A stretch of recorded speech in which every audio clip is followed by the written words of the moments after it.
এই ম্যাঙ্গো সিজনে একবার হলো এই ম্যাঙ্গো টোস্টটা বাচ্চা বড় সবার জন্য বানিয়ে খাওয়ান। এটা স্বাদ হয় দুর্দান্ত আর বানাতে সময় লাগে খুবই অল্প। খুব অল্প সময়ে বাচ্চা বড় সবার জন্য কিছু খাবার বানাতে চাইলে এটা একটা পারফেক্ট রেসিপি। এখানে কিছুটা পরিমাণে দুধ নিয়ে খানিকক্ষণ জাল দিয়ে নেব, যাতে দুধের ঘনত্বটা একটু বেড়ে যায়। এরপর এখানে একটা আম নিয়েছি, আমটা কয়েকটা স্লাইসে কেটে নিচ্ছি।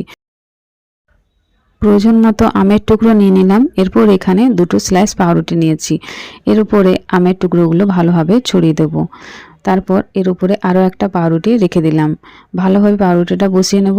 এবার এখানে একটা ফ্রাইং প্যান গরম করে তার মধ্যে কিছুটা ঘি ব্রাশ করে উল্টে পাল্টে পাউরুটিটা কিছুক্ষণ ভেজে নিচ্ছি। এবার এখানে আগের থেকে ফুটিয়ে রাখা দুধটা উপর থেকে ছড়িয়ে দেব।